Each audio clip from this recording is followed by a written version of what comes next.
Well, in other farm news, we spend time each month with the presidents of the state farm bureaus across the country. Chuck Fry, president of the Maryland Farm Bureau, now joins us live by phone from Maryland, of course. Good morning, and thanks for joining us today. Good morning. So first of all, let's start off a little bit of what kind of things are Maryland farmers dealing with as we are here in springtime now?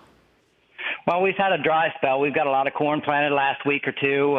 Corn's getting out of the ground as we speak. We had a little shower. We're in the cloudy days. Right now, we're cutting cover crop. As you know, Maryland does a lot of cover crops, 500,000 acres of cover crops in the state. We've probably got 200 acres of triticale laying down, and it's been wet for 3 days. So I guess the good news is if you want it to rain, mow your hay down. It'll get wet really fast. Well, typically. Go ahead. I'm sorry.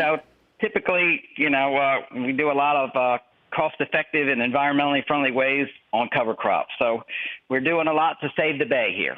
Well, I was just going to go there. As far as the Bay is concerned, whenever we talk about Maryland, we certainly hear a lot about the Chesapeake Bay. What are farmers doing beyond the cover crops to protect the Bay?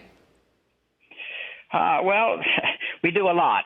They've dredged a little bit of the farmers aren't doing that, but they just came up with a new study that they've dredged a little bit of the water and said the oyster population is on the rise. Cover crop is on the rise. Like I said, 492,000 of cover crops in this year, and that's the sixth consecutive year that farmers planted more than 400,000 acres of cover crops. So, the Bay is real for us, and we do the best to keep it clean. Now, I also understand that AFBF President Zippy Duvall recently visited with Maryland. Tell us, what was the experience like having him there and taking him about Maryland? Well, Zippy's a fun guy.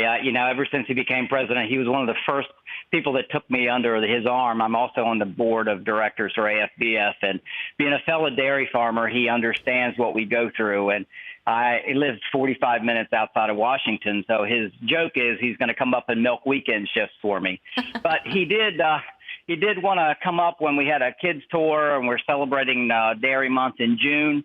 And we had about 100 and some kids here. We generally take them around on the bus and show them the farm, show them what we do. We live really close to Montgomery County, which is Rockville, Gaithersburg. There's no farms there. So they come up here to get the farm experience, learn what we do on the farm. I was fortunate enough to have Zippy out, and he did remember how to put milkers on. So we did a live milking demonstration. I told him to leave the suit and tie at home and get back to reality here.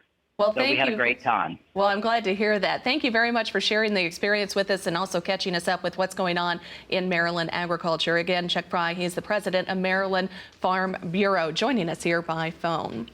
Well, stay tuned. Meteorologist Joe King has a look at your weather forecast, and he also might mention Maryland. That's coming up here at 10 past the hour.